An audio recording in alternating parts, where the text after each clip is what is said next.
Oyez les petits potes, il est 14h13 exactement, c'est votre humble serviteur au micro et autant vous dire qu'aujourd'hui on va se régaler, on va s'ambiancer, on va s'informer et surtout on va kiffer ensemble.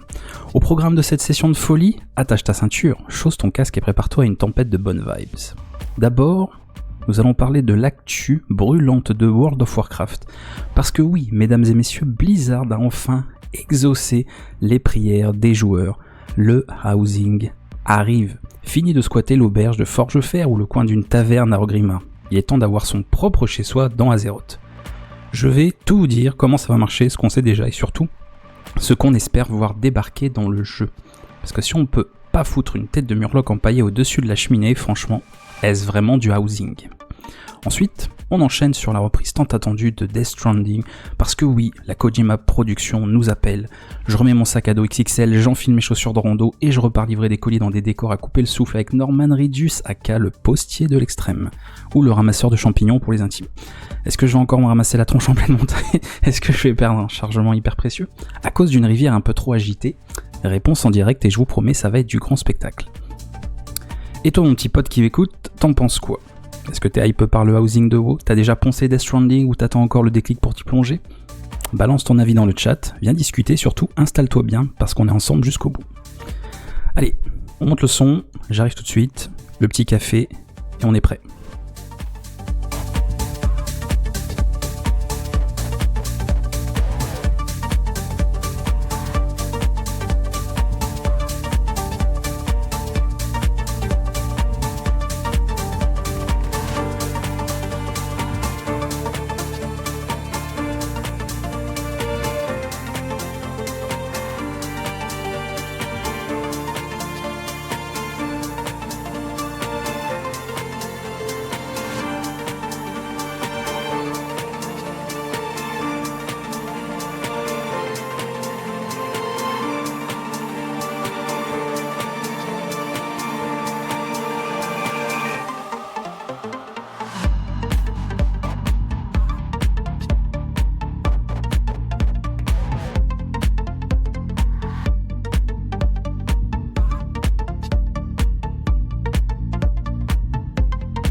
Et nous voici donc.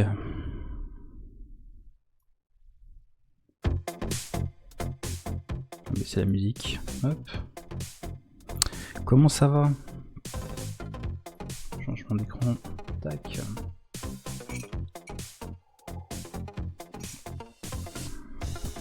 Salut Avion. Tu es le premier dans le chat.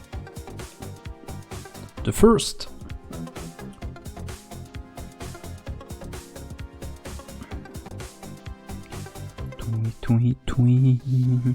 Ça va, ça va. J'ai pas trop fait de live là ces derniers jours, mais j'ai terminé une grosse partie de ce que j'avais à faire sur YouTube. Donc ça arrive incessamment sous peu, ça y est. Enfin. Bien avancé. Toui.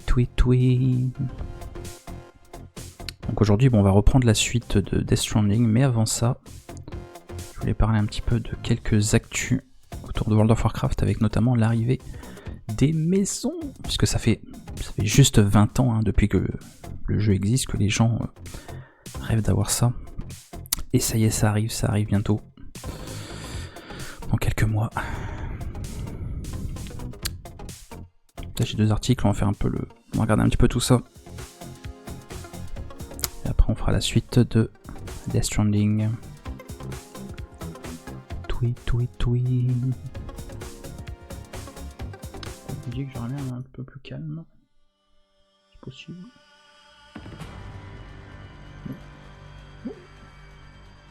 Ouais, on verra bien. Pas l'impression que ce soit très calme tout ça. Je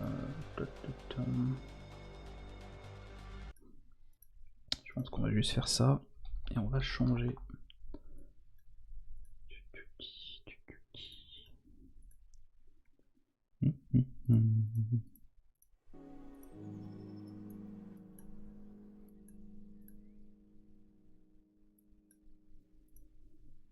Ah bah, musique terminée, super.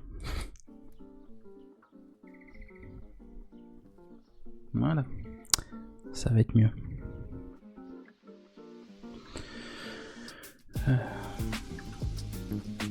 Peut-être pas. Peut-être pas ça. Voilà, calme, respire. Tout va bien. Alors, premier article qui a été publié le 5 février, tandis que le deuxième le 12 mars, donc c'est vraiment tout récent. Donc construire en Azeroth, donc Azeroth c'est le monde principal dans World of Warcraft, même s'il y en a d'autres, mais c'est par là que tout a commencé. Aperçu du housing. Le nouveau système de housing en Azeroth est en cours d'élaboration. Découvrez les coulisses du travail de l'équipe de développement du système. Faites attention, vous mettez les pieds, ne faites pas attention à la poussière, pas besoin de casque de chantier. Bienvenue chez vous, c'est avec plaisir que nous vous présentons notre premier aperçu du système de housing dans World of Warcraft et nous avons hâte de vous faire part de notre philosophie et de nos projets pour cette nouvelle fonctionnalité. Tout d'abord, nous jetterons un coup d'œil aux fondations et à quelques éléments clés du système de housing afin de jeter les bases de notre discussion. Nous avons du pain sur la planche, alors ne traînons pas plus longtemps. Les piliers du système de housing. Pour développer une nouvelle fonctionnalité d'une telle ampleur, il faut commencer par en définir les piliers, effectivement. Parce que c'est quand même un jeu qui a existé déjà là pendant 20 ans sans ce système-là. Voilà. C'est pas comme s'il existait au départ, donc ils vont devoir intégrer ça dans un jeu qui a 20 ans d'existence. Donc c'est pas une mince affaire. C'est aussi pour ça que ça a pris tant de temps à arriver, on va dire.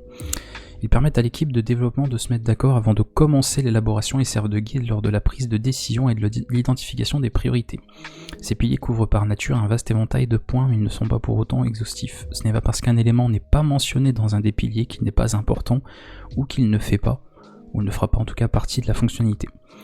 Les 3 piliers de notre système de housing. Donc là on a une petite ébauche, quelques croquis qui ont été faits. Donc un petit dessin conceptuel pour les nouvelles décorations rustiques notamment. Voilà. Alors voici les 3 points sur lesquels ils veulent en tout cas mettre l'accent. Personnalisation sans limite. Notre priorité absolue est de vous permettre de construire une maison qui correspond à vos goûts personnels ou ceux de votre bataillon. Je rappelle que le bataillon maintenant c'est en fait l'ensemble des personnages de votre compte. C'est-à-dire que maintenant, dès que vous créez un compte World of Warcraft, peu importe le nombre de personnages que vous avez, sachant que vous pouvez en créer je crois plus d'une 50aine maintenant, parce qu'il y a la limite il augmente assez ils l'augmentent pas mal à chaque fois, sur plusieurs serveurs, donc les royaumes différents.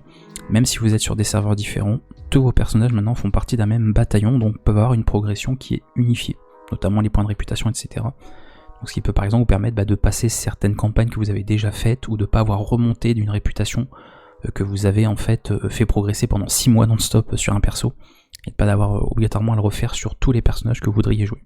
Donc ça c'est vachement bien, et ils incluent donc tous les personnages d'un compte dans un bataillon, qui sert de toile de fond au jeu de rôle ou qui vous permet simplement de créer quelque chose d'original. Les outils doivent être suffisamment simples pour qu'une personne sans aucune connaissance de la 3D puisse se sentir à l'aise et l'utiliser facilement, logique, mais ils doivent aussi être suffisamment puissants pour permettre de réaliser des créations surprenantes ou de se concentrer sur les moindres détails, effectivement.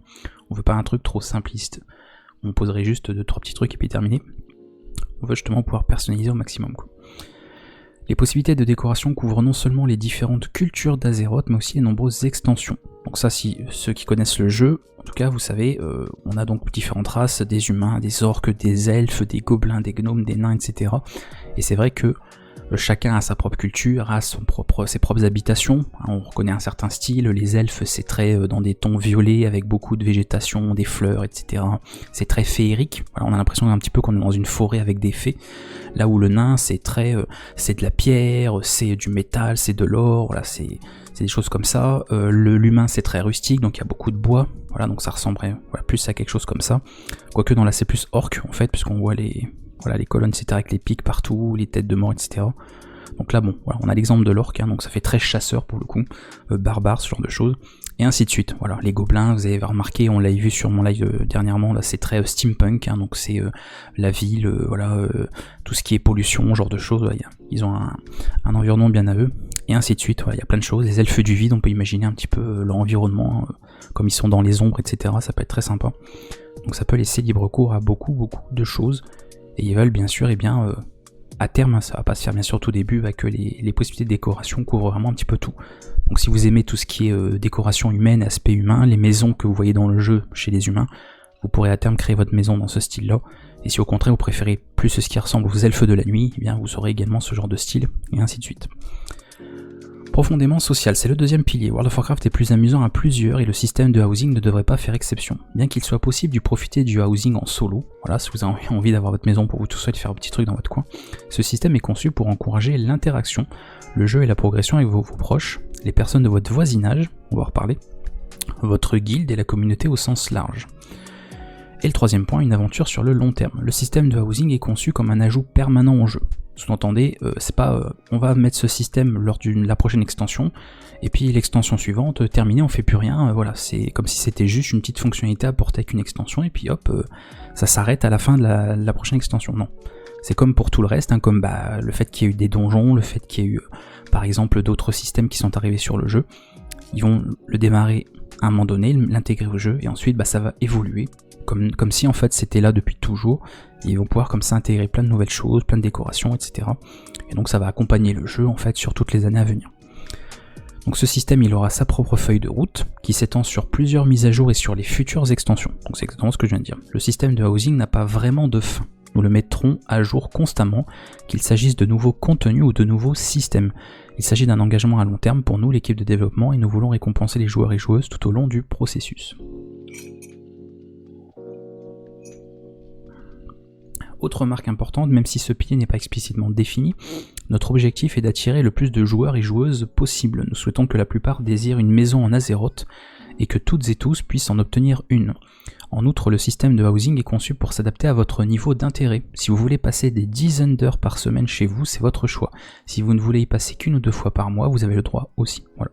Sous-entendu, on peut comprendre qu'ils ne vont pas faire un système par exemple qui rendrait ça obligatoire ou contraignant. Vous dire si tu joues à World of Warcraft, t'es obligé d'avoir une propriété et t'en occuper, etc. Machin. Non, c'est vraiment du bonus. C'est du cosmétique, hein, de toute façon. Là, c'est pour l'aspect social, etc. Donc c'est vraiment comme vous voulez. Et si c'est juste un petit pied-à-terre entre deux missions, vous pouvez. Et si au contraire vous adorez ça, vous voulez passer des heures à faire des décorations, je ne sais quoi, vous pourrez sans problème aussi. On passe à une autre partie, maintenant les zones d'habitation. Nous avons observé beaucoup de discussions et de spéculations de la part de la communauté concernant les zones où il serait possible d'avoir une maison. Nous avons décidé très tôt qu'il y aurait 2 zones de housing disponibles au lancement. Au lancement, ça veut pas dire que ce sera ça pour tout le temps. Encore une fois, ça va se développer au fur et à mesure. Une pour l'Alliance et une pour la Horde. Logique. les 2 factions historiques du jeu, avec d'autres lieux possibles à l'avenir. La zone de l'Alliance s'inspire de la forêt d'Elwyn, avec des éléments de la Marche de l'Ouest et du bois de la Pénombre. Donc la forêt d'Elwyn, bon, c'est une des premières zones, voilà, proche des humains, forêt d'Elwyn. Donc c'est vraiment une forêt, voilà, classique, forêt, petit chemin, rivière, bref, voilà. Donc on voit un petit peu le genre que c'est. Voilà, c'est ramassage de champignons le dimanche, après qu'il y a eu une petite averse, parfait, on est bien, c'est merveilleux. Donc forêt d'Elwyn, ok, Marche de l'Ouest, bon c'est un peu plus les champs, donc là c'est les paysans, voilà, c'est un peu plus dans, on va faire gaffe par contre parce qu'on va tomber sur des images qu'il faut pas.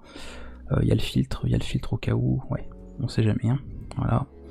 Donc Marche de l'Ouest, on est plus sur quelque chose comme ça, voilà, les champs, etc. Et bois de la Pénombre, bon là, c'est pareil, ça rejoint la forêt, bon je pense que c'était plus par rapport à la végétation, tout ça, même si le lieu est un petit peu plus lugubre, mais voilà, on comprend bien un petit peu en tout cas à quoi ça va ressembler, quel va être un petit peu le style, voilà, les petits chemins de pierre, petite végétation, etc. Ok, pas de problème. Donc ça c'est pour l'Alliance, au départ. Et celle de la Horde s'inspire de Durotar, de sa côte et d'Ashara.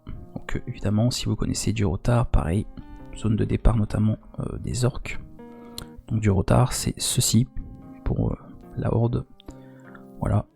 Donc c'est un petit peu désertique, un peu plus, j'ai envie de dire, c'est aride, hein, plus un climat aride, ce genre de choses.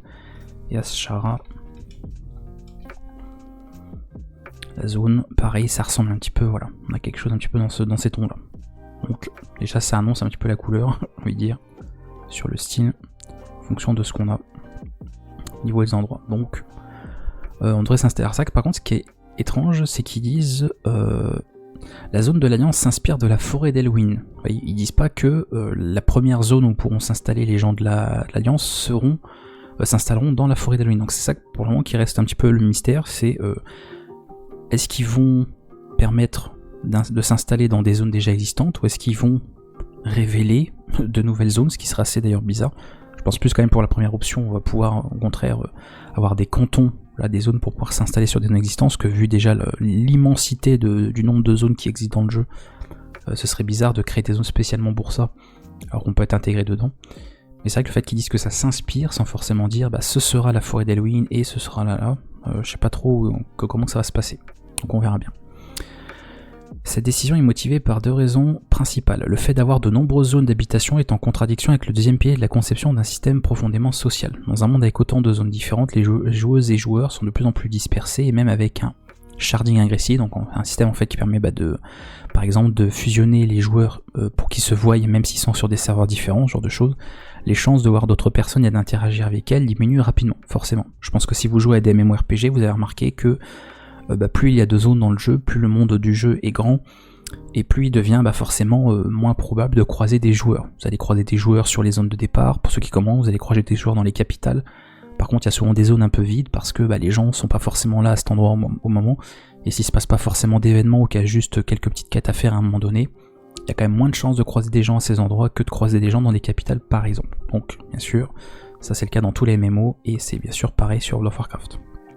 Donc ce qu'ils veulent expliquer en gros, c'est qu'ils ne veulent pas, par exemple, ouvrir, en tout cas pour commencer, ils n'ont pas envie d'ouvrir 15 zones d'habitation et que les gens se dispersent et créent leur maison sur 15 zones différentes et que finalement les gens ne se voient jamais. Voilà. Qu'on a l'impression que vous jouez tout seul alors que vous êtes sur un jeu en ligne. Ils préfèrent plutôt qu'il y ait pour le moment une zone pour chaque faction et que les gens s'installent sur le même endroit. Voilà. Si je prends l'exemple pour ceux qui voyaient sur Arcade, c'est un peu comme si on avait dit pour Nouya, on ouvre juste la zone Marianople, voilà, bien sûr, en s'assurant que tout le monde ait de la place, parce que si on avait fait sur Arcade comme ça en vrai, il y aurait des gens qui auraient fini sans maison.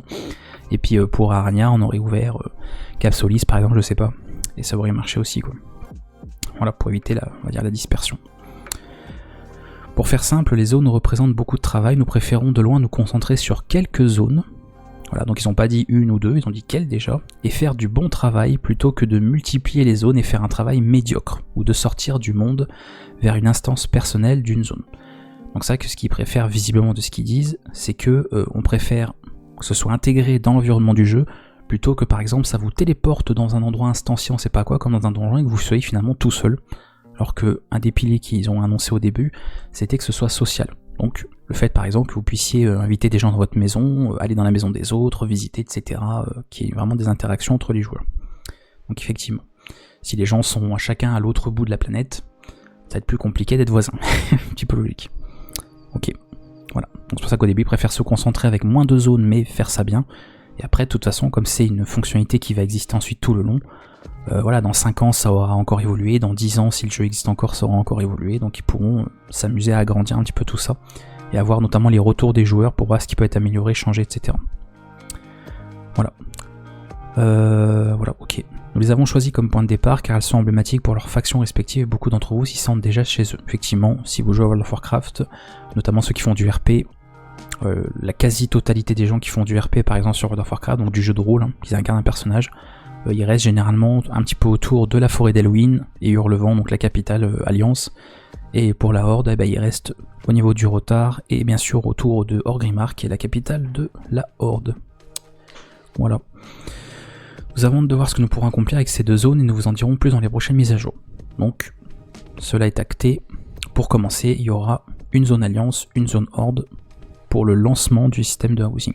Avec bien sûr possibilité d'ajouter de nouvelles zones par la suite, mais ça commencera avec une zone chacune pour pouvoir bien faire ça correctement. Ah, on arrive sur un point intéressant.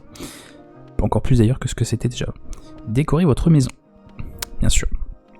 Donc dessin conceptuel pour les nouvelles décorations folkloriques. Bon, je sais pas à quoi ça correspond. C'est vrai que ça fait plus un peu, ça fait un peu mage, ouais, un peu bon. Déjà ça fait humain, voilà, c'est clairement humain, je pense. Et ce que vu les épées, etc., les boucliers. Et on voit le côté folklorique. Donc ça qui est marrant, c'est que là ça fait très alliance, genre pour les humains. Et là ça fait vraiment très horde. Hein. Voilà, c'est guerrier, barbare, etc. On voit vraiment les styles différents. Ok. De même, des discussions ont eu lieu au sein de la communauté concernant l'argent réel et l'éventualité d'un système pay to play, ou pay to win, parce que forcément les gens se sont dit, mais si ça se trouve, il va falloir payer pour avoir une maison, il va falloir faire ci, faire ça, etc. Donc voilà ce qu'ils ont décidé en tout cas par rapport à ça.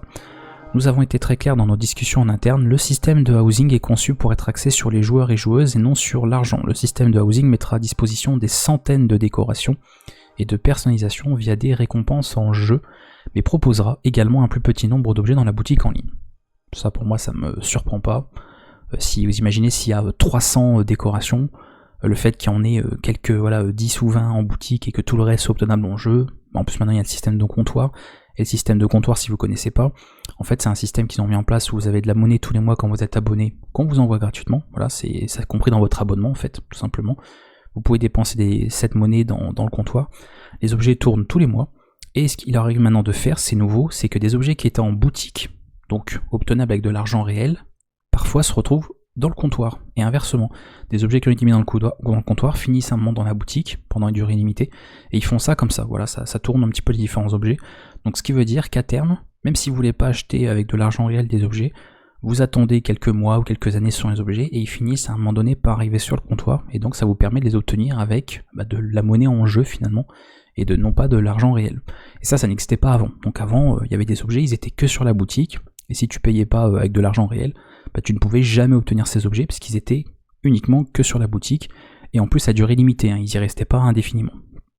Donc fallait prendre un petit peu tout ça en compte. Alors, la musique s'est arrêtée, vas-y. Ça va bonjour.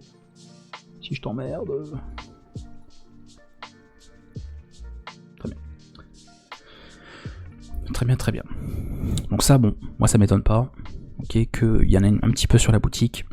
Tant que c'est pas tout sur la boutique, sinon bon là, les gens n'y joueraient pas, ce qui diraient bon, je fais comment pour décorer.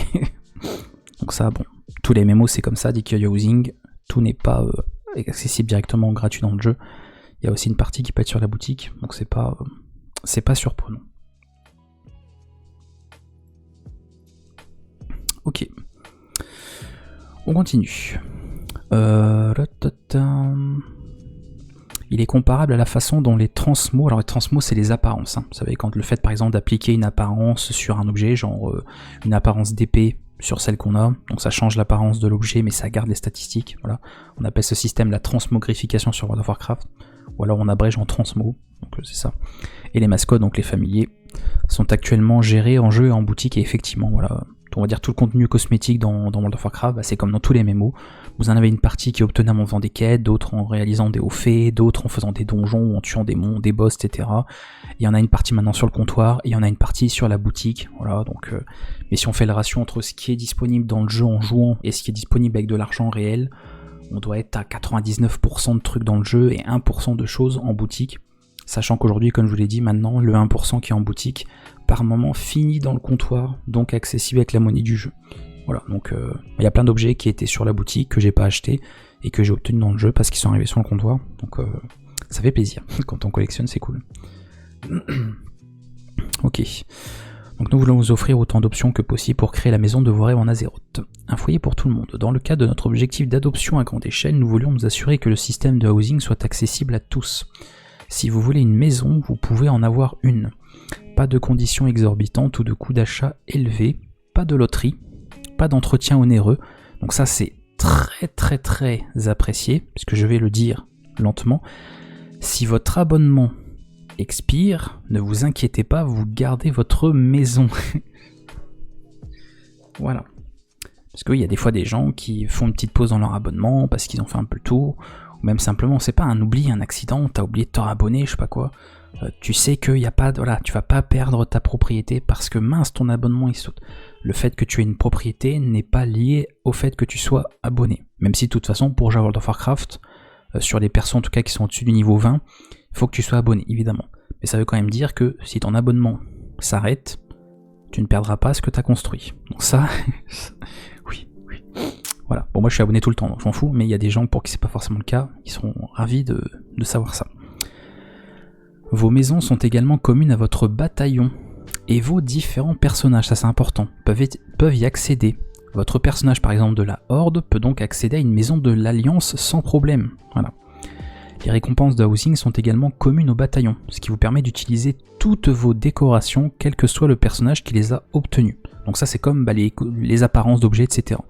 Donc si par exemple vous avez votre orc qui a obtenu une chaise de jardin, eh bien vous pouvez l'utiliser avec votre troll ou votre gnome, il n'y a pas de problème. Ça va être comme pour les montures, comme pour les familiers, vous allez voir par la suite. On va avoir une sorte de répertoire en fait, avec tous les objets qu'on a collectés, et après on peut comme ça décorer notre maison. En outre, les bataillons ne sont pas les seuls à ignorer les factions. Vous pouvez vivre dans les maisons et les quartiers de vos amis ou de vos compagnons de guilde ou leur rendre visite sans restriction. Ça aussi c'est trop bien. Par exemple, il n'est pas possible pour votre personnage humain d'acheter une maison dans la zone de la Horde. Logique. On respecte les factions, on est censé être ennemi en guerre, bon, on va pas aller chez l'ennemi, un peu bizarre. Mais, cependant, votre personnage troll, donc un hordeux, dans le même bataillon peut le faire. Et votre personnage humain peut alors l'utiliser comme s'il s'agissait de sa propre maison. Ce que ça veut dire, c'est que vous avez un perso de la Horde, genre un orc, vous créez une maison dans la faction de la Horde, et vos personnages de l'Alliance peuvent aller dans la maison de votre personnage Horde, comme si c'était leur propre maison. Voilà. Encore une fois, comme c'est lié au bataillon, eh bien forcément c'est la propriété de votre bataillon, donc tout le monde est chez lui. Voilà, tout votre bataillon est chez lui, il n'y a pas de squat, hein, personne n'est en train de squatter la maison, ils sont bien chez lui, il n'y a pas besoin de payer de loyer, donc tout va bien. Ok. Relation de quartier. Donc ça pareil, dessin conceptuel inspirant pour ce qui pourrait être le nouveau quartier de la Horde. Donc pareil, quand on voit ça, moi je vois peut-être une partie de Durotar, notamment la côte. Donc, même s'ils n'ont pas annoncé précisément officiellement, pour moi, je pense qu'ils vont intégrer les cantons, donc les zones résidentielles, directement dans les zones qui existent déjà dans le jeu. Pour moi, ça c'est la côte de Durotar, donc la partie est peut-être, donc côté mer, et comme ça qu'il y a certaines zones un peu vides, même s'il y a de toute façon des monstres, hein, ils vont pouvoir refaçonner la zone, et après ils vont permettre comme ça de pouvoir s'installer, donc ça va être trop bien. Parce que c'est-à-dire que toutes les zones qu'on connaissait, qui étaient habitées par des PNJ, des monstres, etc., eh bien on va voir des joueurs s'installer ici, construire leur maison, et on va avoir effectivement des quartiers résidentiels, etc., qui vont se développer ici. Donc ça peut être vachement sympa.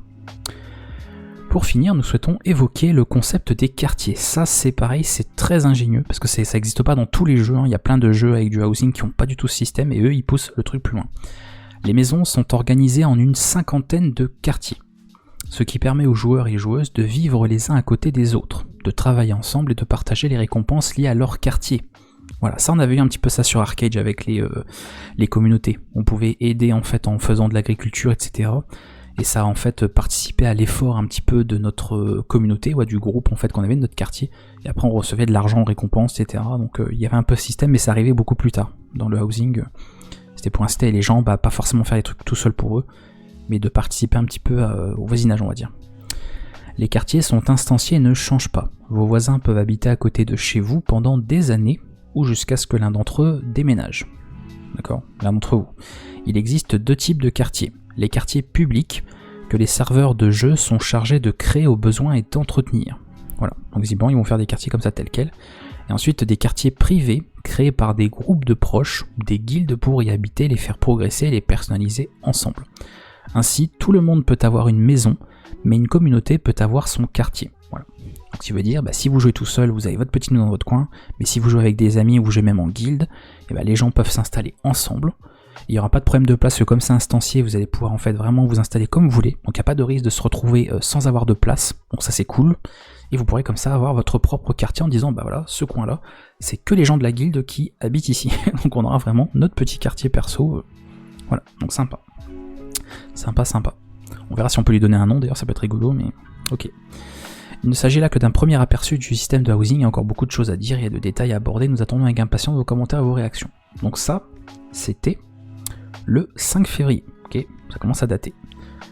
Entre temps, il est sorti ce nouvel article le 12 mars, donc plus d'un mois après, avec bien sûr de l'avancée, parce qu'au début c'était juste de la discussion, on a eu à peine quelques dessins conceptuels, mais c'est tout, on n'a pas eu de visuel en jeu, etc. Mais là, ça va être le cas.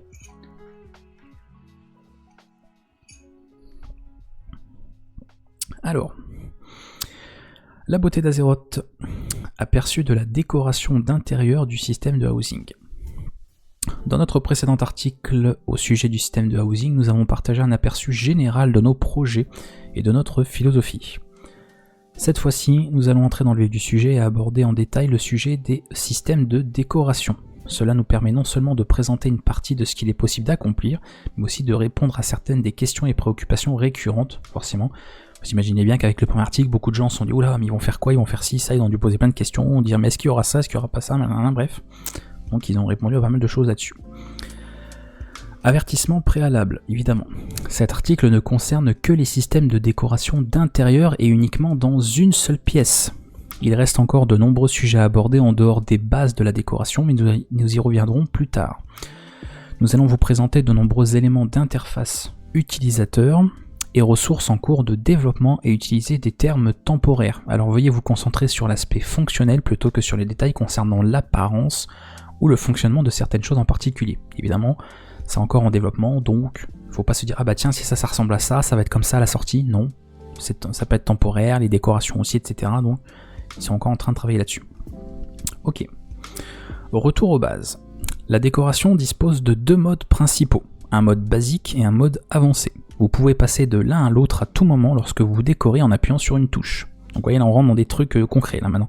C'est plus du on va faire ci, on va faire ça, c'est là on parle du jeu, voilà, de ce qui est déjà en cours de développement. Le mode basique vous permet de placer ou de supprimer rapidement des objets et de les déplacer de façon limitée pour que la création soit rapide et facile. Pour ce faire, plusieurs règles permettent de vous aider. Les décorations peuvent être déplacées sur le sol et se placent au-dessus des objets si elles les heurtent et reviennent au sol lorsqu'elles atteignent le bord. Cela vous permet de les déplacer et de les faire interagir de manière prévisible.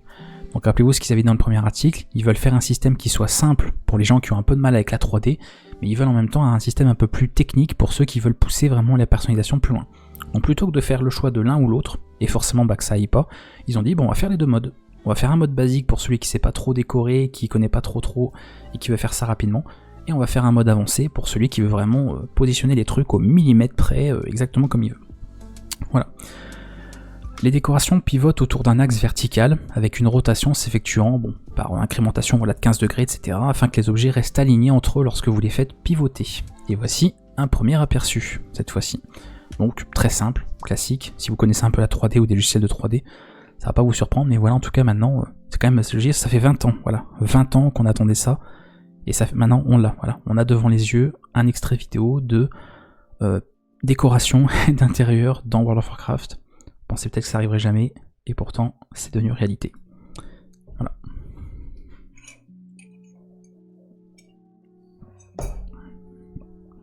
Donc on peut déplacer sur une grille, classique, on peut faire une rotation, Voilà, bien compris, c'est simple. Ça permet de positionner les éléments comme on veut. Ok. Donc mouvement en mode basique pour placer des objets. Tous les éléments d'interface utilisateur présentés sont susceptibles d'être modifiés évidemment, hein.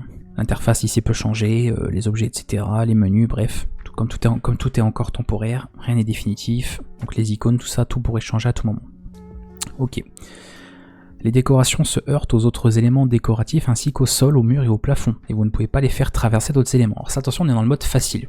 J'insiste parce que vous allez voir qu'en mode avancé, c'est différent. Donc mode facile, ça rentre en collision. Si vous mettez une table, vous la poussez, ou quand elle arrive contre le mur, elle s'arrête au mur. Elle passe pas au travers et on peut pas faire des trucs un peu bizarres. Ça gère les collisions partout.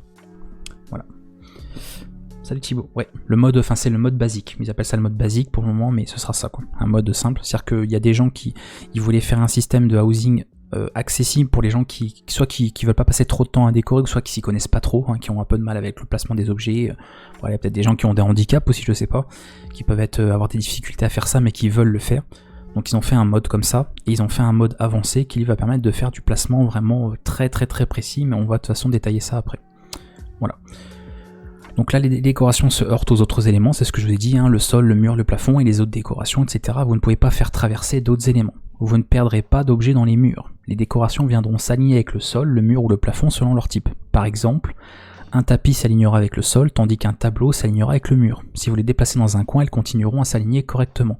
Cela signifie également que les décorations seront ancrées au sol si vous les séparez d'autres éléments. Et là, ils ont fait un petit visuel pour vous montrer ce qu'ils veulent dire par là. Donc voilà, on est toujours en mode basique, vous voyez, hop. En plus, ça dépasse vraiment les éclairages, hein, donc voilà, ça reste aligné comme il faut. Donc ça, c'est le placement simple. Voilà. Placement basique, c'est tout bête. On met des décos, on les déplace, bon, ça rentre en collision, ça se fixe sur les murs, le plafond, le sol, par rapport aux autres objets, ok. Donc l'ancrage en mode basique sur les surfaces, ok. Certains éléments décoratifs plus petits se lient, en liaison, hein, voilà, à des éléments plus grands lorsque vous les placez sur ces derniers. Ainsi, lorsque vous déplacez le plus grand élément, le plus petit se déplace avec lui. Ça c'est bien aussi. Cela vous permet par exemple de placer des livres sur une étagère et de déplacer le tout sans devoir le faire élément par élément. Ça c'est cool, c'est quand tu veux faire plein de décorations. Voilà. Donc là regardez ce qu'ils sont en train de faire. Hop. On place quelques trucs sur la table. Voilà. Petite chope, un grimoire, un autre grimoire, un petit homard. Et à la fin finalement on veut déplacer la table et vous voyez, hop, on peut déplacer la table sans avoir à déplacer tous les objets qui sont avec. Comme ils sont liés ensemble. Donc on gagne vachement de temps. Donc ça c'est cool.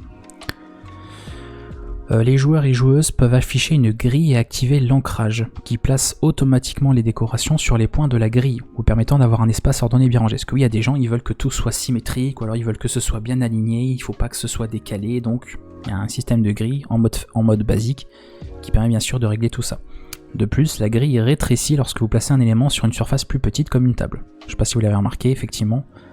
Au début, vous voyez, hop, on a ça, là on voit que sur le sol, voilà, hop, ici. Vous voyez la grille elle est grande, vachement grande. Par contre vous voyez les petits objets ça fait des trucs plus petits. Et là quand on déplace un objet sur la table, hop, vous voyez il y a la propre grille en fait pour la table. Comme ça vous pouvez placer en fait en fonction des repères ici. Pour si vous voulez avoir quelque chose de symétrique, aligné. Si par exemple vous avez deux bougies, vous pouvez les mettre ensemble sur la table bien centrées et pas décalées, etc. Ou devoir calculer à quel centimètre faut les mettre pour que ce soit bien. Et notamment avec la perspective, des fois ça peut être trompeur. Donc là vous avez des systèmes un petit peu déments qui permettront de mettre ça sur les repères comme il faut. On est toujours en mode basique, hein, je rappelle, toujours le mode basique pour la personnalisation ici. Donc pour un mode basique c'est déjà pas mal, hein, on peut faire déjà pas mal de trucs. On passe maintenant au mode avancé. Voilà, parce que nous pouvons déjà vous entendre dire mais c'est trop contraignant, voilà, genre je peux pas placer ça où je veux, c'est nul, bref, bout au bûcher.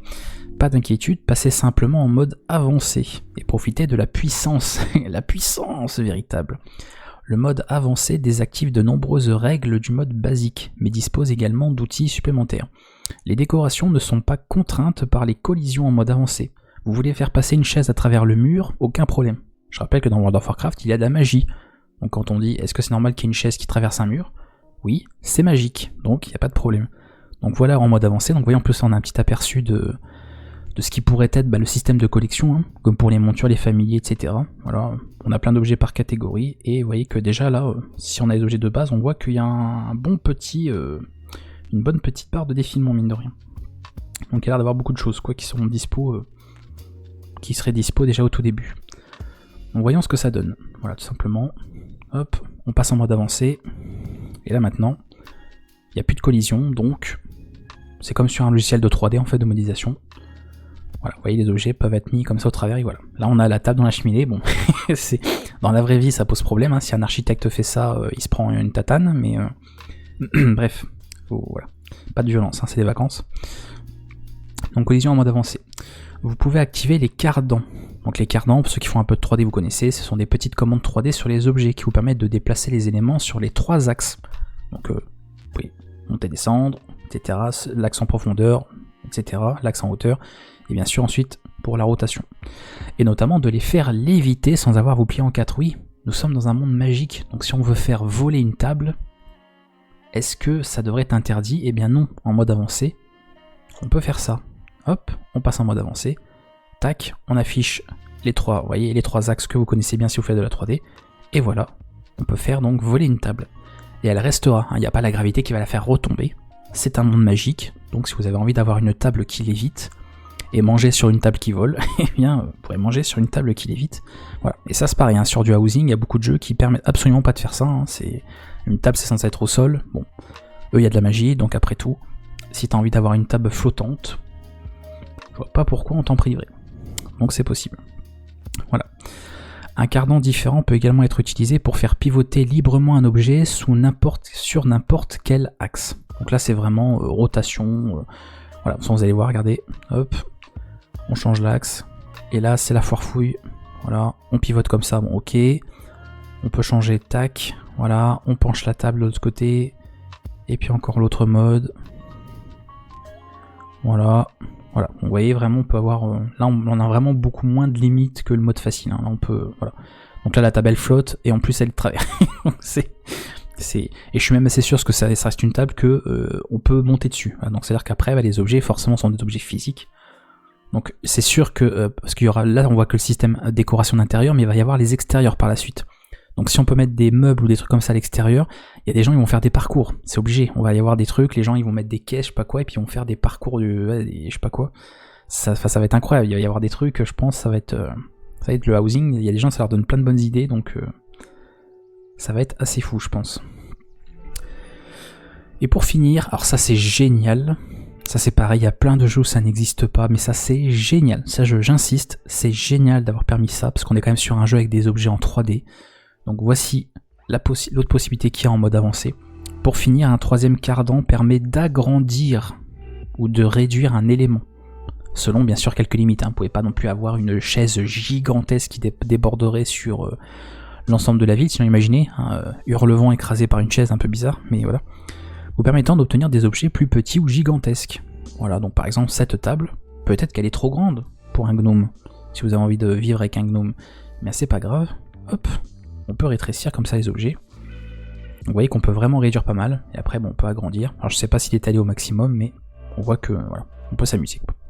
Donc ça c'est cool. Hein. Ça vraiment, parce que ça, on va pouvoir faire ça sur tout quoi. Sur les bibliothèques, le lit, les chaises, etc. Les tableaux, enfin vraiment tout. Et vous voyez ce qui est rigolo, c'est que regardez, la table là, elle change de taille, mais pas ce qu'il y a dessus. Donc là, la table devient plus petite, mais le verre, bah non, il change pas lui.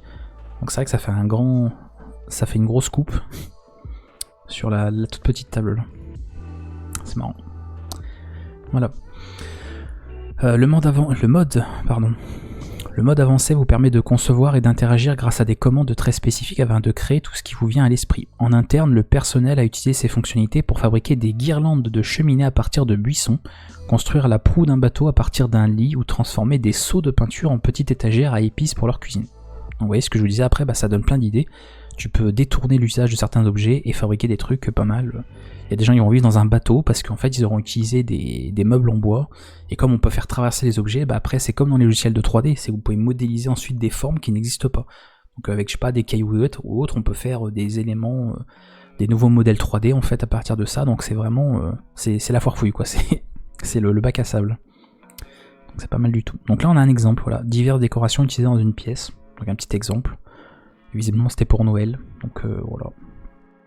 Donc je sais pas dans quel style c'est, hein. Bon c'est l'Alliance, hein, ça c'est sûr, c'est pas la Horde. On voit un petit peu ce qu'on peut faire ici. Petit exemple. Ok. Alors ça, on avance. Parce que l'on pourrait se dire, putain, c'est déjà bien tout ce qu'il y a. Enfin, moi, quand j'ai lu ça, j'ai fait, mais franchement, mais j'ai hâte. Mais ils en ont rajouté une couche, ils sont pas arrêtés là. Une explosion de couleurs.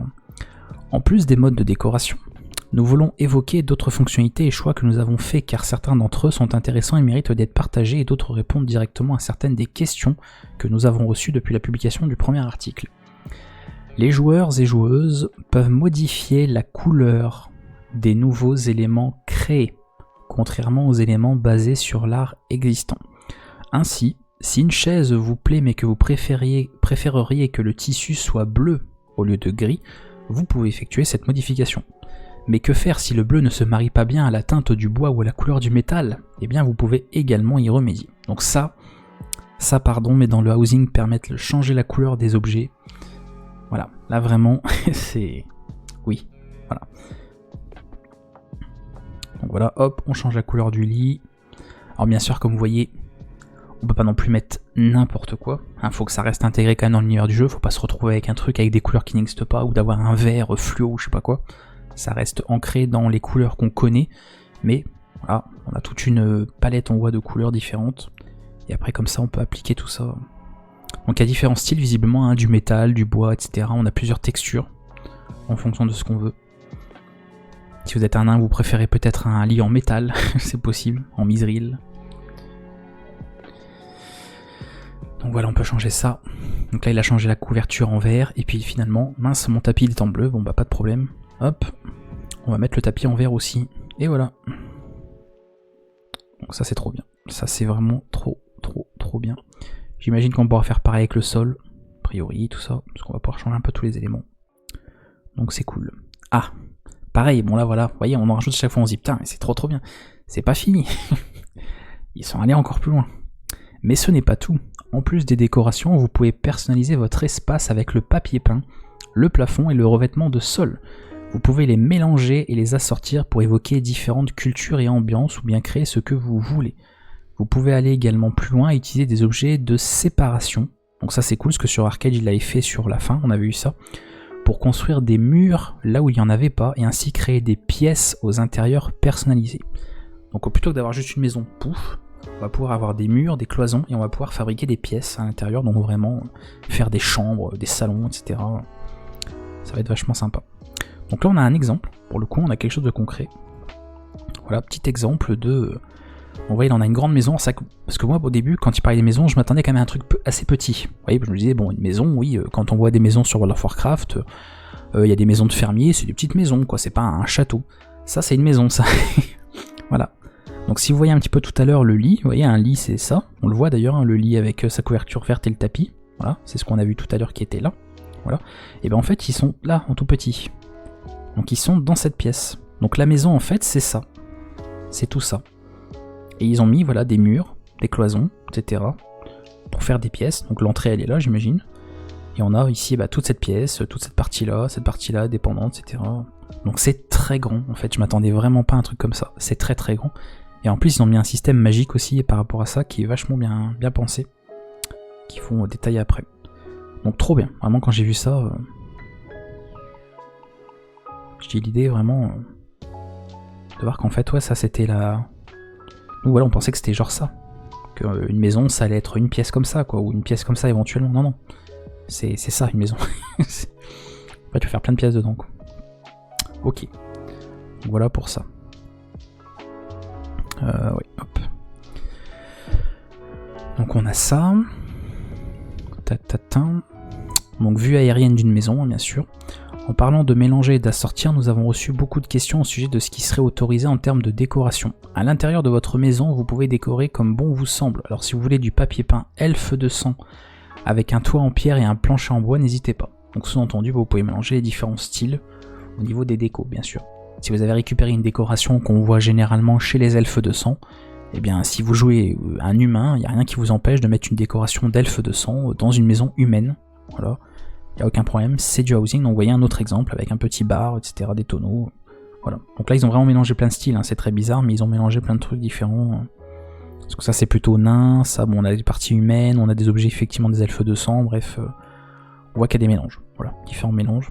Et on voit à nouveau ici le lit de tout à l'heure qui est là, donc ça c'est la pièce centrale j'imagine, avec une porte qui mène à une autre pièce, etc. Donc vraiment, ça va être très sympa. En fait, ça, cette pièce-là, c'est celle qu'on voit ici. Voilà, c'est la pièce là seulement. Donc ça va être grand, ça va être vraiment très grand. Sachant qu'on peut avoir plusieurs des maisons, parce que déjà si vous jouez Alliance et Horde, vous pouvez vous faire une maison déjà des deux côtés. Donc et aller dans les deux, enfin c'est sympa. Et l'extérieur, parce que là on a vu que l'intérieur. Bien que nous ne parlions pas vraiment de l'extérieur dans cet article, nous tenons à préciser que la taille extérieure de votre maison n'a aucune incidence sur la taille de l'intérieur. Et ça, c'est ce que je disais qui est vachement bien pensé. Vous voulez un immense manoir, mais doté d'une seule pièce à l'intérieur, ou une minuscule cabane disposant d'une douzaine de pièces, faites comme bon vous semble. Donc ça, si vous connaissez Harry Potter, par exemple, vous savez comment ça fonctionne. Vous savez, Harry Potter, par exemple, dans la Coupe du Monde, lors de la Coupe du Monde de Quidditch, ils sont dans un champ, une sorte de champ, et il y a des toiles de tente, voilà, simplement, imaginez des tentes de camping toutes petites, hein, pour une personne, même deux personnes, et vous entrez dans une toile de tente, et vous avez en fait plusieurs pièces, voilà, il y a un 200 mètres carrés, quoi, à l'intérieur, voilà, c'est de la magie, et sur World of Warcraft, visiblement, ils sont un peu inspirés de ce truc-là, en disant que, de l'extérieur, les gens pourront voir un énorme manoir. Et en fait, une fois que tu rentres dedans, t'as une toute petite pièce avec une chaise, une table et puis fini. Ou alors, au contraire, de l'extérieur, on voit que t'as une cabane. Et quand tu entres dedans, c'est comme Harry Potter. Hein, c'est en fait, tu as plusieurs pièces, la salle de bain, la chambre à coucher, la salle de billard, etc. Ton potager, bref, tu fais ton truc. Voilà, c'est la fête. Donc, il y a de la magie. Donc évidemment, le côté magique du jeu, hein, de l'univers, il s'en sert beaucoup sur pas mal de choses. Sur le fait qu'on peut faire flotter des objets, sur le fait qu'on peut faire passer au travers des murs, etc. Et maintenant sur le fait aussi qu'on puisse avoir en fait un espace, voilà, beaucoup plus grand que ce qui serait physiquement de l'extérieur, quoi. Donc ça c'est bien. Vous en découvrirez plus sur l'extérieur de votre maison par la suite. Oui, il y aura évidemment un autre article qui va arriver pour parler de l'extérieur, parce que ce qu'on aimerait savoir, c'est est-ce qu'il va y avoir par exemple un système de jardin, est-ce qu'on va pouvoir mettre des arbres, des buissons. Tout à l'heure il parlait de buissons, donc j'imagine que oui, parce qu'il disait qu'ils avaient utilisé des buissons pour faire des guirlandes sur la cheminée, donc a priori voilà. Mais est-ce qu'on pourra se faire un vrai jardin, je veux dire avec peut-être vous savez, une petite mare avec des poissons, je sais pas quoi, et puis après, c'est la question de ce que dans le jeu il n'y a pas de... Bon, il y a de l'herboristerie, donc on peut ramasser des plantes, etc. Mais est-ce qu'il y aurait un système d'agriculture, genre de choses? Est-ce que par exemple on peut faire pousser quelques fleurs chez nous sans que ce soit évidemment une quantité astronomique, que les gens n'aient plus besoin d'aller se balader dans l'univers du jeu pour aller faire de la récolte? Mais pareil, sur Arcade, j'en avais ça par exemple. Sur Arcade, j'avais les veines de fer et il y avait des arbres, etc. qu'on pouvait abattre partout dans le monde. Mais tu pouvais chez toi avoir un petit coin de terre où tu pouvais planter des graines, etc., faire pousser des arbres et autres. Et t'avais comme ça ta petite agriculture chez toi, mais ça t'empêchait pas de pouvoir, bien sûr, récupérer des ressources dans l'univers, quoi. Donc à voir un peu s'ils mettront en place un système comme ça aussi. Hein. Est-ce qu'on pourra avoir ça? Voilà. Nous avons encore tellement de choses à partager au sujet des décorations, où trouver des objets évidemment, hein. Comment afficher ma collection d'apparence d'objets, de mascottes et de montures, comment les métiers sont-ils intégrés, voilà, donc c'est un peu ce que je dis. Est-ce qu'on pourra par exemple se servir de l'herboristerie pour planter des fleurs, planter je sais pas quoi dans un potager, et puis faire pousser... ou même faire pousser, je sais pas, des ressources par exemple pour faire de la cuisine, parce que ça pour le coup ça n'existe pas dans le jeu. C'est vrai que dans le jeu vous pouvez récupérer des ressources, vous pouvez par exemple chasser des poissons, chasser des monstres et vous récupérez de la viande, du poisson, ce genre de choses, et après vous pouvez le cuisiner sur un feu de camp. Par contre ce qui serait pas mal aussi, c'est de pouvoir d'obtenir certaines choses justement en faisant de l'agriculture, ce genre de choses, en faisant un jardin potager, et de pouvoir récupérer, je sais pas moi, des carottes, des fruits, ce genre de choses, et puis pouvoir s'en servir dans des recettes de cuisine, ça pourrait être pas mal, donc à voir. Parce que pour moi, ils ont rien communiqué sur ces aspects-là. Donc sans parler des quartiers, nous nous réjouissons de vous en dire plus. Continuez à nous envoyer vos commentaires, etc. Voilà. Et là, ils mettent une chambre avec un peu de fioritures et beaucoup de livres, effectivement. Sympa. Donc ça, cette chambre, elle doit être... c'est ça, non? Je sais pas, une partie peut-être. Je sais pas trop ce qu'il y a étagère là. Non, c'est ça, c'est cette pièce là, voilà, la chambre. L'étagère elle est là, il y a la cheminée avec la petite chaise ici. Ouais, c'est ça. Donc c'est bien, ils nous ont montré en fait, voilà, toutes les pièces qu'on voit là, ça fait partie d'une même maison. C'est ça. Donc c'est grand, hein, parce que imaginez même qu'un personnage il fait à peu près, je sais pas, il est plus petit que la taille du lit. Ouais, ça vous donne un peu une idée de la superficie en fait de la maison. Voilà. Le personnage qui occupe le lit, bon, on voit qu'il y a de l'espace, hein. Même en longueur, on n'a pas toute la pièce, il y a la porte visiblement. Et c'est ça en fait, hein, voilà. Après, vous avez une porte ici, vous arrivez dans toute la pièce principale ici, donc celle-ci. Donc là pareil, si on met un personnage qui fait voilà sur le banc là, qui prend une place là, ou même là sur un siège. Non, c'est grand, hein, c'est vachement grand. Et celle-là aussi qui est immense. Et cette pièce immense, avec une partie ici, enfin, non, franchement, c'est trop bien. Donc du moment que je vois qu'il y a une limite de pièces, donc par contre ils ont mis 2 sur 10, pourquoi? Enfin je sais pas pourquoi, parce que là comme on voit, ça c'est bien, c'est ce qu'il y a plein d'indices. Parce que là on voit qu'il y a, bon, il y a une maison, ok, on a bien vu. La personne avec les murs a fait une pièce, 2 pièces, on va dire 3, même si on a l'impression qu'il y en a une petite là à l'intérieur, mais on va dire que ça fait qu'une seule. Donc il y en a 3, 4, 5 et 6, voilà. On va dire qu'il y a 6 pièces. Là par contre, si vous voyez, ils mettent room limit 2 sur 10. Donc room c'est les pièces, hein. Donc comme si on avait construit 2 pièces sur un maximum de 10 possibles. Ce qui est assez étrange, parce là on en a 6. Donc le jeu, je sais pas pourquoi, considère qu'il y en a 2. Il y a un point aussi qui a l'air très intéressant, c'est que c'est marqué floor. Floor 0, c'est-à-dire c'est le nombre d'étages. Donc ici, c'est une maison sans étage, parce qu'on est au rez-de-chaussée. Voilà, floor 1, parce que ça qu'en anglais c'est bizarre, parce que nous on a le rez-de-chaussée, et ensuite on a le premier étage, deuxième étage. Et si vous savez pas en anglais, le premier étage, bah, en fait c'est le rez-de-chaussée. Voilà, floor 1 c'est déjà le rez-de-chaussée, floor 2 c'est le premier étage. Alors que chez nous, premier étage, bah, c'est déjà au-dessus. Et là c'est marqué floor 0. Donc quand je vois ça, ça laisserait sous-entendre par la suite qu'on pourra avoir des maisons avec des étages. Et qui dit maison avec étage dit encore plus de pièces qu'on peut faire, et donc encore plus de place et encore plus de décoration. Et voilà. Puis là le fait de voir qu'il y a un système de zoom, pareil, bon. Quand t'es obligé de zoomer, c'est que généralement les choses sont assez grandes. Voilà, il y a pas mal de choses à afficher. Donc sympa. Je vois une petite appareil de peinture pour repeindre des choses et passer d'objets. Donc voilà, on a fait le tour. En tout cas de ce qui est actuellement communiqué. Il y aura, je pense, dans un mois peut-être environ un 3e article, notamment sur tout ce qui est extérieur. Au niveau des jardins, au niveau de tout ça, qu'est-ce qu'on pourra faire? Est-ce qu'on pourra mettre des petites barrières en bois avec un petit portillon, etc. Mettre des petites fleurs. Faire quelque chose de joli, on verra bien. En tout cas, ouais, ça a bien réagi, hein, je vois. Ça, les gens... ça a réagi. Dans l'ensemble, ouais, il y a eu très peu de messages, on va dire, négatifs, à part bon, un gars qui était un peu rabat-joie, qui visiblement... Bon, ça y est, c'est le genre de personne, on a l'impression qu'il faut forcément qu'il dise un truc négatif à chaque fois pour dire un truc négatif. Mais parce que je vois pas trop ce qu'on peut... surtout que bon, on n'a pas toutes les infos, mais je vois pas ce qu'on pourrait... je sais pas, de ce qu'il y a de négatif dans tout ça, en fait, c'est que du plus, donc pour le moment... À part spéculer en disant bah, peut-être qu'il y aura pas ça, peut-être qu'il y aura pas ça, mais de toute façon tout de suite on n'a pas encore toutes les infos définitives, donc c'est soit bon t'aimes bien le système, soit t'aimes pas, mais si t'aimes pas de toute façon ça changera rien, hein, ça va pas changer le jeu pour toi, donc je sais pas pourquoi, mais voilà. Dans la majorité, il y a même beaucoup de gens qui s'attendaient pas à ce que ce soit aussi poussé du peu qu'ils ont communiqué et qui disent voilà vraiment j'attends ça depuis plus de 20 ans. Voilà, donc on verra bien. C'est ça qu'il y avait ça qui parlait aussi, les mascottes transmo. Est-ce que par exemple on pourra mettre des montures, des mascottes dans la maison? Vous savez, comme les familiers, bah, c'est tout, hein. Il y a des chiens, il y a des chats, il y a plein de petites bêtes. Est-ce qu'on pourra se faire balader des petites mascottes ou voir des montures dans les propriétés, dans le jardin, voir un petit peu. Après on a quand même des montures qui sont vachement grandes, hein, donc...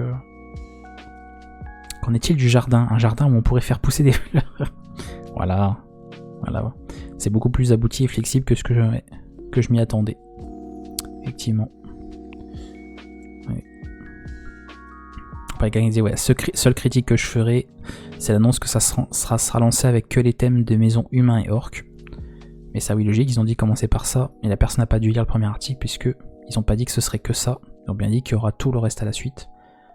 Donc là, il dit, ouais, j'espère vivement que Blizzard prendra le temps de proposer des thèmes autres, hein. Donc gnome, pandaren, gobelin, mais oui, ils l'ont dit. Oui, parce que pandaren, en plus, c'est tout ce qui est asiatique, inspiration asiatique, donc pareil.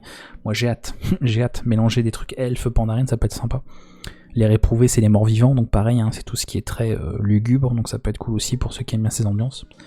Mais oui, hein, pour ceux qui se posent la question, c'est prévu.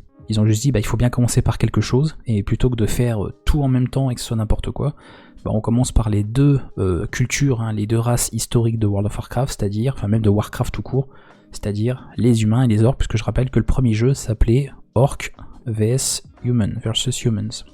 Donc ils commencent par ça. Mais ils ont pas dit qu'ils feraient pas les autres, au contraire, ils ont bien dit qu'ils feraient toutes les autres cultures, etc. À la suite. Sachant que là on est parti maintenant pour... bon, comme il y a encore là, des extensions pendant plusieurs années, hein, ils nous parlent déjà de 10-20 ans encore plus tard. Bon, à moins que la Terre ait explosé entre temps, mais... Donc on a le temps de voir venir. Ah oui, c'était lui qui était pas content, oui, je crois.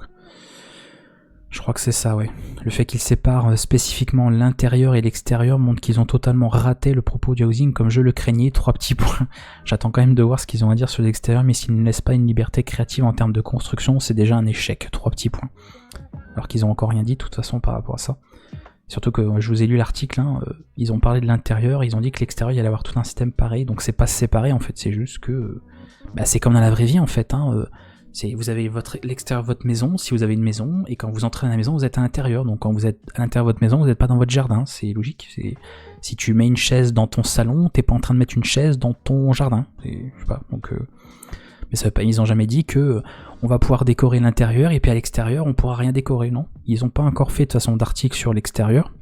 Et franchement, ce serait bizarre qu'ils disent, bon, alors ça y est, on vous parle de l'extérieur, on a fait tout un article pour vous dire, bah en fait, on pourra rien décorer, voilà, ce sera déjà généré automatiquement, et vous pourrez rien changer, rien colorer, vous pourrez pas mettre d'arbustes, tout ça, alors que l'article de tout à l'heure parlait de buissons, et pour moi, bah un buisson, c'est une plante d'extérieur, hein, c'est pas un truc qu'on met en intérieur à la base, ça pousse en extérieur, donc, s'ils ont utilisé des buissons pour faire des guirlandes, c'est qu'a priori, on va pouvoir décorer à l'extérieur, voilà. Tout simplement. Après voilà, ce qui est reproché, ça je peux comprendre, parce qu'il y a des gens qui veulent toujours plus, hein. Laissez-nous construire notre maison mur par mur, voilà. Donc là on a quelqu'un, il veut vraiment, voilà, construire la maison, c'est Rust, voilà. Il veut comme dans Rust ou dans Pax Day, il veut pouvoir poser les murs, les fondations, installer l'électricité, je sais pas quoi, installer les prises, la prise de terre, etc. Que ce soit aux normes, les canalisations, enlever la fosse septique pour qu'il y ait le tout à l'égout, enfin bref, voilà, il y a des gens ils veulent carrément juste que ça. Mais ça c'est pareil, hein. Ils ont pas dit grand chose pour ce que modèle de maison préfabriqué, mais entre temps ils disaient qu'on pouvait avoir une grande maison avec une seule pièce à l'intérieur, ou alors une petite cabane avec plein de pièces à l'intérieur. Donc ils ont pas pour le moment dit qu'on aurait des maisons déjà toutes faites, hein. Après je pense pas qu'on va construire vraiment la maison, comme je dis, comme dans les jeux de survie ou autres, où vraiment vous allez couper du bois pour aller faire des planches, et ensuite vous mettez chaque mur, les fondations, vous faites votre terrasse, tout ça. Moi, je pense pas qu'on en soit là. Et de toute façon, bon, généralement, les MMO, il n'y a pas vraiment de système, ce serait très très lourd en plus à gérer. C'est quand même plus souvent des systèmes préfabriqués, ou alors plusieurs choix d'habitation. Sinon, après, on tombe vraiment dans le jeu de survie, quoi. Donc voilà, on verra bien. Voilà, ça va pouvoir enchaîner maintenant avec le jeu. Ça, on a fait petite bonne présentation. Je voulais en parler, parce que c'est vrai que quand je faisais des lives justement sur World of Warcraft avant, là, je disais hein, vraiment ce qui manque à World of Warcraft pour être nickel comme jeu, pour être quasiment parfait, c'est un système de housing. C'est vraiment ce qui manquait, et voilà. Et voilà. Donc il va plus y avoir grand chose sur le jeu qui manque, hein, je trouve. Enfin pour moi en tout cas, par rapport à mes goûts, mes préférences. Il va plus y avoir grand chose qui manque. Ouais. Après on peut chipoter sur des détails, mais c'est bien. Ok, bah en fait, oui, on va laisser ça, on va faire touc. On va juste enlever cette page. Voilà, comme ça au moins vous aurez eu tout le détail pour ceux qui jouent déjà au jeu, et puis bah, ceux qui n'y jouent pas, de savoir qu'il y a ça qui arrive. Et que même si ça fait 20 ans que le jeu existe, et bien les développeurs ne lâchent rien. Ils prennent des risques et proposent des nouvelles choses, donc c'est toujours appréciable.